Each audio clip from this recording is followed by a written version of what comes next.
You know, there are certain invisible infrastructures in our daily lives that we accept them without a second thought. Right, Like you yeah. flip a switch, the lights come on, you turn the tap, and out flows this clear, clean, perfectly safe drinking water. It's comforting, honestly. We rely on that. It really is. We trust the systems that deliver these basic necessities to us.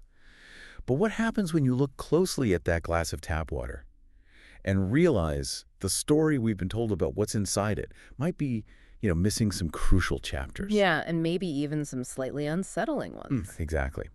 So if you're listening right now, you're probably someone who wants to stay well-informed. You want to understand the deeper mechanics of the world around you without getting completely bogged down by information overload. Which is very easy to do these days. Oh, absolutely. So today, our mission is to unpack a highly detailed source. It's a transcript from a health and biohacking show that really zeroes in on tap water. And more specifically, it zeroes in on fluoride. And I think the core tension presented in the material we are reviewing today is pretty profound. I mean, for decades, the public has been told that adding fluoride to municipal tap water is, well, it's one of the great public health victories of the 20th century. Right, like the ultimate triumph over tooth decay. Exactly. But the clinical data and the toxicological reports we're looking at today, they present a really compelling, contrasting narrative. A completely different picture. Yeah, they suggest that this additive is actually a neurotoxin. Now, our objective today is not to fearmonger, right? We just want to impartially synthesize the historical context, the data, and the scientific claims presented in the source so you can evaluate your own daily habits. Okay, let's unpack this. Because going from public health miracle to literal neurotoxin, I mean, that is a massive paradigm shift. It really is. It completely challenges a substance that we interact with literally every single day of our lives.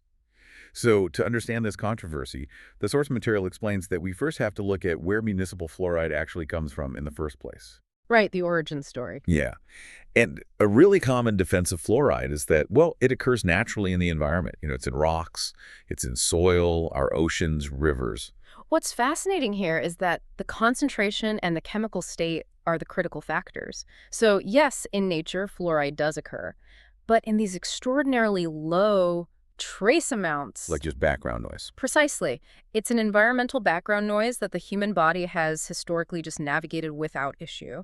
But the Industrial Revolution, well, that fundamentally changed our relationship with it. How so? Like what specifically changed? So when massive global industries began mass producing aluminum, processing iron ore, and churning out commercial phosphate fertilizers on this just unprecedented scale, they generated immense chemical waste. Right. And a major byproduct of these specific industries is a highly concentrated corrosive liquid. It's called fluosilicic acid. Fluosilicic acid, okay. Yeah. And the source highlights that the fertilizer industry originally had to figure out how to just dispose of this stuff, right? Right. Yeah, because if they left it mixed into their commercial fertilizers, it was literally so toxic it would kill the seeds. Wow. It would completely destroy the crops they were actually trying to grow. So it's basically an agricultural poison at that concentration. Essentially, yes. And when you look at the other industrial applications of fluosilicic acid, its chemical intensity becomes very, very clear. Like what else is it used for? Well, it's utilized in heavy metal sterilization.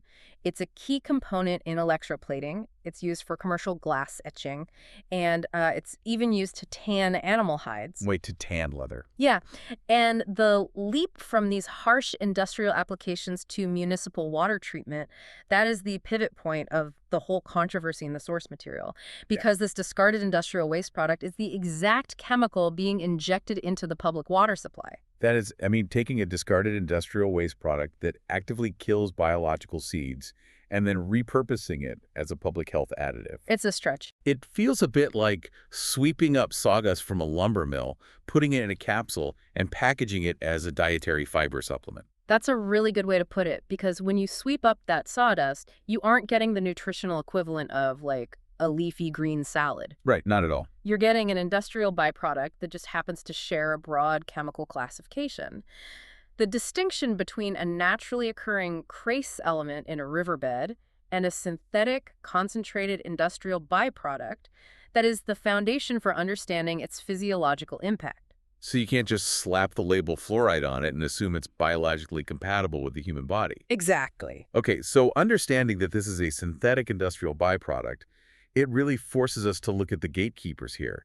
Like, how does a chemical used to etch glass get the green light to flow out of our kitchen faucets? That requires looking at how regulatory bodies determine if a substance is actually considered safe, and the source outlines two very different regulatory philosophies at play here. Right, the U.S. versus Europe. Yes.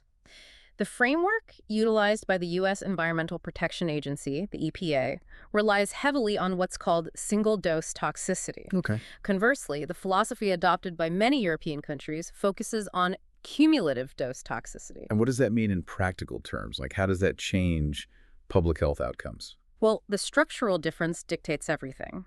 The EPA provides safe, single-dose guidelines for an array of basically micropoisons. For instance, the EPA allows 5.8 micrograms of mercury per liter of water. Right. They permit 0.001 milligrams per liter of arsenic. They even allow anywhere from 0.1 to 400 parts per million for glyphosate, which is the active pesticide in Roundup. So the foundational logic of this single-dose model is just that if a one-time exposure is too small to cause acute, immediate harm, the substance is deemed safe for consumption. That's exactly it. The source uses a really interesting analogy here with mercury poisoning. Think about how we generally view mercury. Nobody develops mercury poisoning from eating a single serving of tuna fish. Right, nobody goes to the ER after one sushi roll. Exactly. The toxicity occurs because someone eats heavy mercury-laden tuna continuously over months or even years. The heavy metal slowly builds up in the body's tissues faster than the liver, and kidneys can actually filter it out. Which is the core of cumulative toxicity. But I want to push back on this a little bit just on behalf of everyone listening, because the EPA is an entire agency. It's filled with toxicologists and scientists. Absolutely. So if they have established a safe single-dose baseline, Mm-hmm. why doesn't that scientific consensus protect the public? Like, how perfectly does the tuna fish analogy actually map onto daily tap water consumption?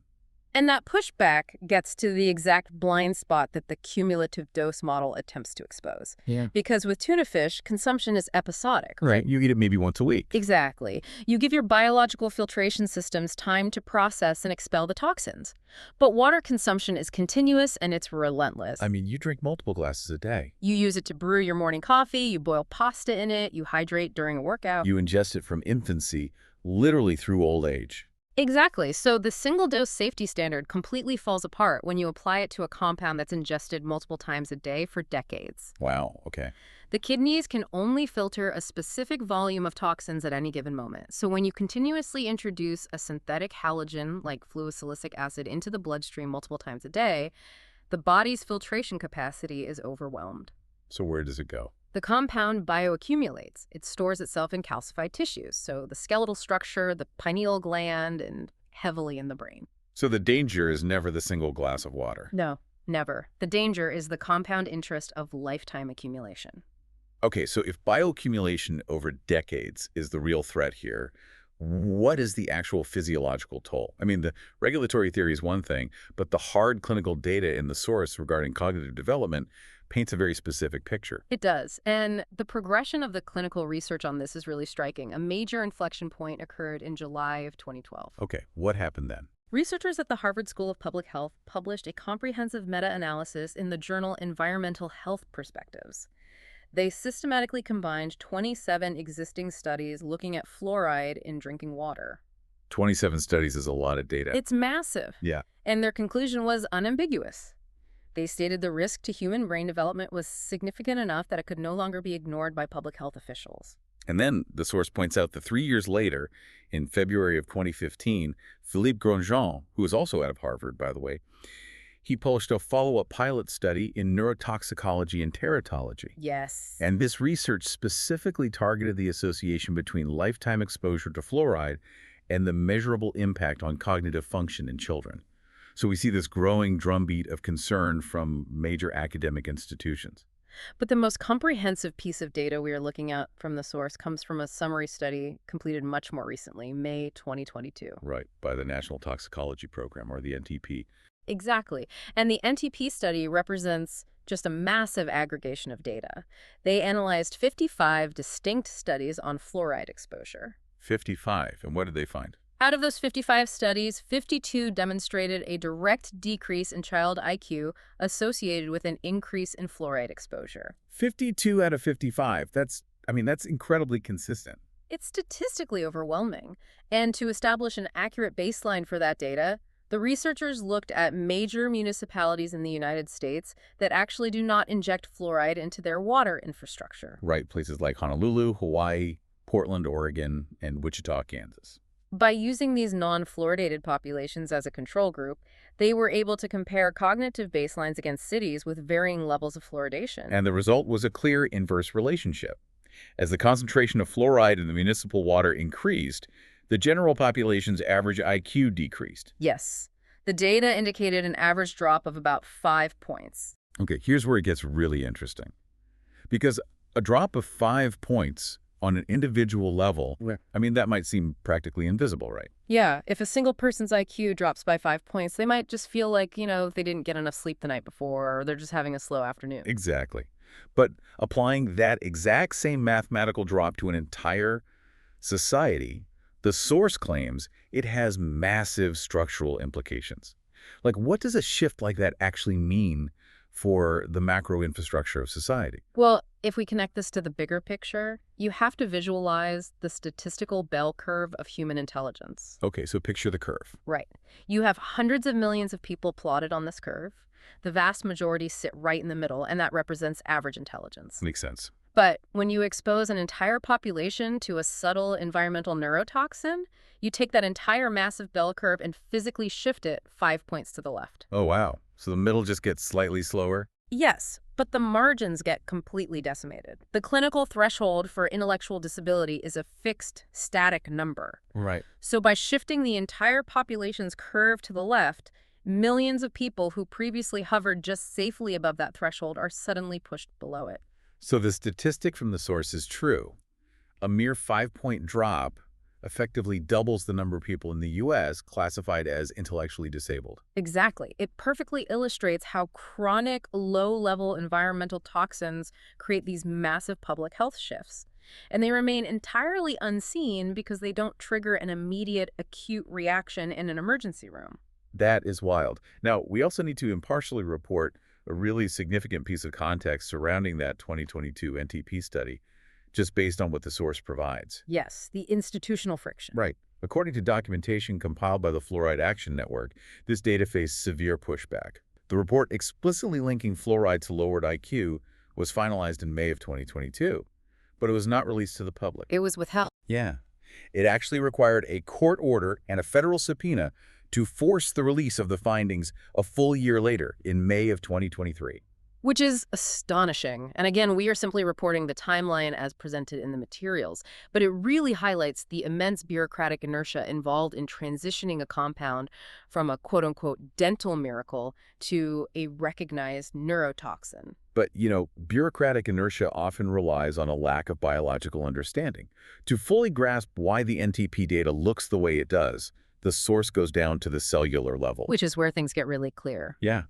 Like, how does a chemical utilized for industrial glass etching physically alter the architecture of a developing brain? The physiological mechanism is heavily detailed in the International Journal of Pharmaceutical Sciences and Research. They outline that fluoride has the capacity to cross the blood-brain barrier. And the blood-brain barrier is, that's the central nervous system's ultimate defense mechanism, right? It is. It's a highly selective, tightly packed border of endothelial cells. It's designed to allow essential nutrients in while keeping circulating toxins, pathogens, and heavy metals out of the sensitive brain tissue. But fluosilicic acid gets through. Yes. Due to its ionic size and its high chemical reactivity, it manages to bypass this biological security checkpoint entirely. And once it penetrates the brain tissue, what happens? It initiates a destructive process called oxidative stress. It generates free radicals, right? Exactly. Free radicals are essentially unstable, highly reactive molecules that are missing an electron. Okay. And because they're unstable, they aggressively steal electrons from the surrounding healthy brain cells. Imagine rust eating away at the chassis of a car. That is what free radicals do to neurological tissue. That's a perfect analogy. They cause a cascade of cellular damage, and that interferes with the fundamental metabolic processes required for a brain to function optimally. But it doesn't just cross the blood-brain barrier, right? The source points out it also crosses the placental barrier. That's the most concerning part. A developing fetus does not have a fully formed blood-brain barrier yet. Right, their cellular infrastructure is in a state of rapid exponential division. Exactly.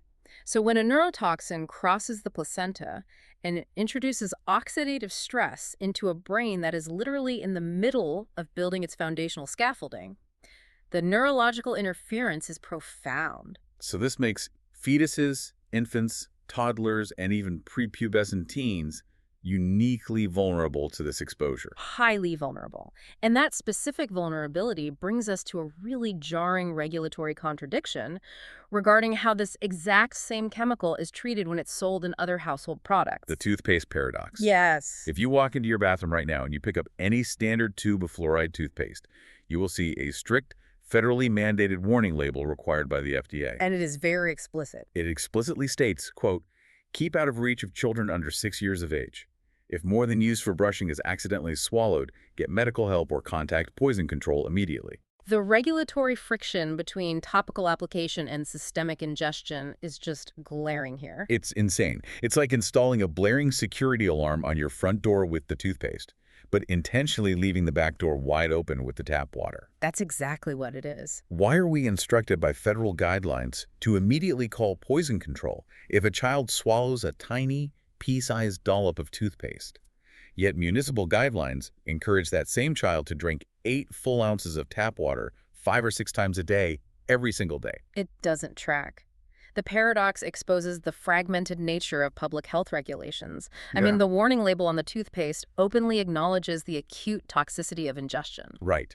It recognizes that swallowed fluoride requires immediate medical intervention. And yet, the municipal water supply is engineered specifically for continuous daily ingestion of that very same compound. Now look, if you are listening to this right now and you're staring suspiciously at a glass of tap water on your desk, we want to reiterate that the goal here is not to induce panic. Not at all. The biological reality is definitely concerning, but the materials we're reviewing spend a significant amount of time pivoting away from the problem and focusing entirely on actionable, accessible solutions. Which is the most important part of this deep dive. The primary philosophy behind the solutions is very straightforward. You need to shift the burden of filtering. Right. Right now, if you are drinking unfiltered municipal tap water, your biological organs, your liver, your kidneys, your brain, they are acting as the primary filter for these industrial byproducts. Which is wild to think about. The objective is to proactively stop allowing your body to be the filter. And according to the source, the most robust way to achieve that is by installing a reverse osmosis, or RO, water filtration system. Yes. Reverse osmosis works by forcing water through an incredibly fine, semi-permeable membrane at very high pressure. And the micron size of an RO membrane is, it's infinitesimally small, right? It is. It's one of the only commercial filtration methods capable of successfully catching and removing fluoride and chlorine. And by utilizing a filter that microscopic, you automatically strip out a massive host of other modern contaminants that usually survive standard municipal treatment. Things like microplastics, trace agricultural pharmaceuticals, and heavy metals. Exactly. But the source notes that reverse osmosis actually creates a new problem. Because it strips the water of absolutely everything, you are left with what is essentially dead water. Yes. It is completely devoid of the natural minerals the human body requires to actually hydrate at a cellular level. So if you use an RO system, you must intentionally add minerals back into the water before consuming it. The protocol suggests using something as simple and inexpensive as Celtic salt. Right, because unlike heavily processed table salt, high-quality Celtic sea salt contains sodium along with dozens of essential trace minerals. And those perfectly remineralize the purified water. Proper remineralization ensures that the water can actually enter the cells rather than simply passing straight through the body. Makes sense. But beyond remineralization, the protocols highly recommend optimizing the water even further by infusing it with molecular hydrogen. Wait, molecular hydrogen, what does that actually do? Well, because hydrogen is the smallest molecule in the universe, it acts as a highly selective antioxidant. Oh, right. Remember those destructive free radicals we talked about, causing oxidative stress in the brain? Exactly. Molecular hydrogen targets and neutralizes those specific free radicals. That's incredible. And clinical applications show it significantly reduces systemic inflammation, it balances stomach acid, feeds beneficial gut bacteria, and dramatically improves the body's ability to absorb nutrients and supplements. The source also recommends combining this optimized hydration routine with perfect full-spectrum amino acids. This is particularly crucial for aiding in cellular absorption, muscle repair, and recovery, especially if you happen to be exercising in a fasted state. It just rounds out the whole cellular health approach. And of course, the absolute lowest hanging fruit when it comes to actionable steps, simply switch to a fluoride-free toothpaste. Yes, so simple. They are widely available at virtually any grocery store or pharmacy today, instantly eliminating a daily source of exposure. What these actionable steps represent, really, is a reclamation of biological agency. I love that phrase, reclamation of biological agency. Because we live in an industrialized environment where exposure to synthetic compounds is largely unavoidable. But when you exert total control over the primary input into your system, the water you drink, you take proactive ownership of your long-term cognitive and physical health. So what does this all mean? When you look at the progression of this deep dive, it fundamentally comes down to closing the gap between Mother Nature and our own biology. Very well said. We've traced how a highly toxic fertilizer byproduct from the Industrial Revolution was repurposed into a municipal additive. We explored the critical flaw in applying the EPA's single-dose toxicity model to a substance we ingest cumulatively every single day. We broke down the extensive clinical data from Harvard and the National Toxicology Program. Right, demonstrating how prolonged exposure actively shifts the population's IQ bell curve. And we examined the physiological mechanics of how fluosilicic acid penetrates the blood-brain barrier to cause oxidative stress. And finally, we looked at the cognitive dissonance of the FDA's poison control warnings on toothpaste and how shifting the filtration burden to a reverse osmosis system offers a really powerful daily defense. For you listening, we know you value depth. You aren't afraid to critically examine the systems operating in the background of your life. The data surrounding fluoride fundamentally challenges decades of accepted public health dogma. It really does. But applying this level of critical thinking to your everyday habits, really evaluating the origin and impact of the water you drink well, that is the ultimate shortcut to being genuinely well-informed. It's about taking the things we do on absolute autopilot and actively questioning if they actually serve our well-being, which leaves us with a final thought to mull over as you go about your day. I'm ready. If a synthetic compound that literally requires a poison control warning label was seamlessly integrated into our daily water supply purely out of historical habit and industrial convenience, what other invisible infrastructures in our daily routines have we accepted as completely safe without actually looking at the modern evidence? That is a question worth asking about almost everything we consume. Thank you for joining us on this deep dive. Keep questioning the world around you, stay curious, and we'll catch you on the next one.